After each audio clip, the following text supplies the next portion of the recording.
Yeah, thank you very much. We've had dozens of questions, so I do apologise that I won't be able to ask all of them, but the first one's a nice sort of open question for all of you, is what is the biggest issue facing Palmerston North and what will you do about it?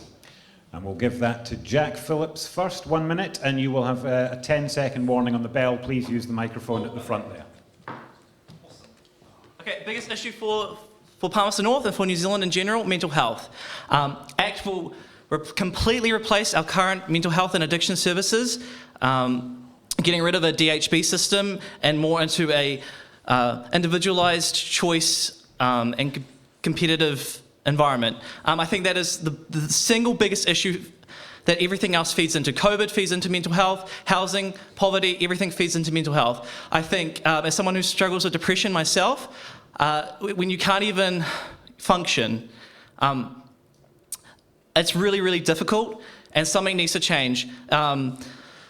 We have horrible, horrible statistics both in the rural and young person sector on suicide specifically, and it simply isn't good enough. And I think ACT has got a policy, we've got a plan.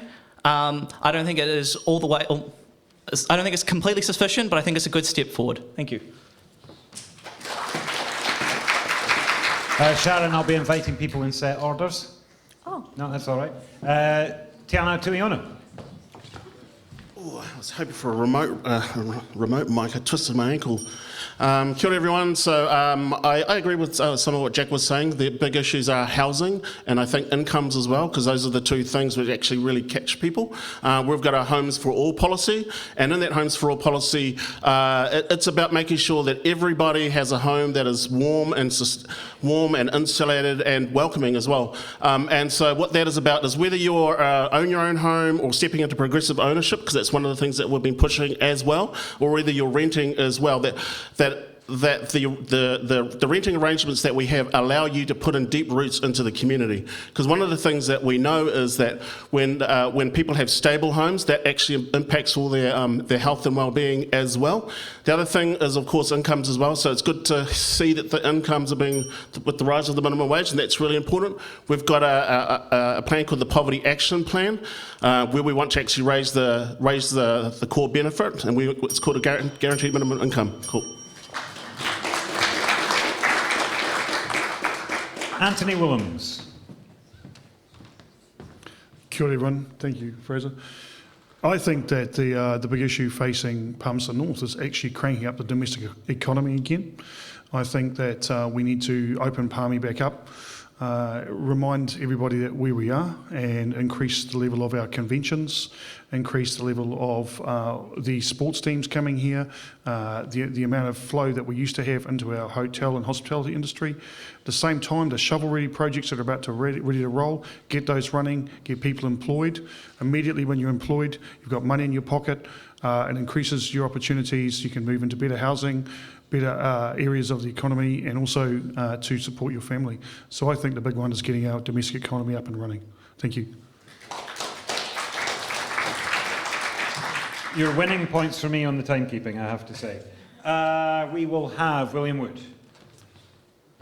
We are facing one of the greatest economic recessions in 160 years, and that's not just some insurmountable idea that doesn't impact us here in Palmerston North. We are not as badly impacted, no, as Christchurch or as Auckland. But when I talk to Coachworks Central, which produce tourism buses for a living, and they tell me they've had to cut half of their staff, that means that a recession is real. When I talk to groups like Wells Electrical, which have had to cut a quarter of their staff because Fonterra's contracts have gone internal, that means that the recession is real and hitting the back pocket of people in this city.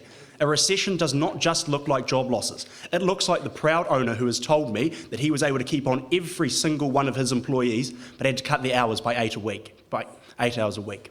That means that people are struggling in our city at the moment. I knocked on a couple hundred doors this week and I talked to multiple people who were out of a job, but not only that, were not able to find a new one. So what are we going to do about it? Number one, we're going to build the Palmerston North Ring Road, $200 million of investment into our region to unlock our economic potential. We are going to make sure that people are supported by lower costs of housing and lower costs of living by not raising costs unnecessarily.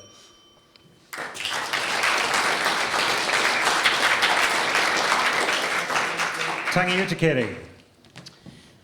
I think fundamentally what people want here in this city is certainty. And what Labor is offering and what I'm offering is support for a plan around economic recovery that looks to invest in its people, that leads to job opportunities, jobs. It looks to provide for preparing us and future-proofing us and our economy for the future, but also around support for small businesses that are in this city, those that provide entrepreneurial opportunities, those that provide job creation opportunities, and also actually those that support the primary industry, which is important to us as a nation, but we all have our role in terms of being able to do that. How are we going to do that? Well, we're going to continue to roll out initiatives such as the COVID wage subsidy. 1.7 million jobs in this country, of which New Zealanders are a part of that here in Palmerston North, have remained in employment because of initiatives such as that. And we have a whole pile of other things as well. So not only do we have the leadership in Labor, but we also have a plan for economic recovery. Sharon Lyon. Thank you, William, for calling it as it is. We're facing a recession. And as such, also when I've been out in the public, people are concerned about the economy, about their jobs, about the end of those subsidies that were just spoken about, and what happens when the businesses are failing. It's been more about flattening the business and the economic sector than flattening the curve. Housing, to me, is absolutely critical for people to have jobs, but also roofs over their heads.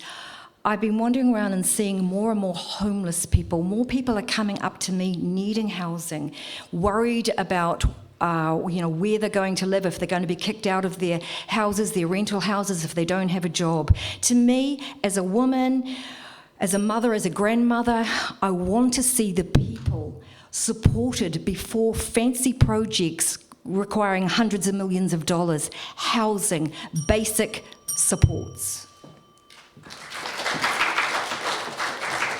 David Popplewell. The New Conservative is looking at this very, very simply. The priority is the economy and jobs. The New Conservative have a tax policy, for example, that will give you the first $20,000 you earn tax-free, because we believe you know better how to spend that $20,000.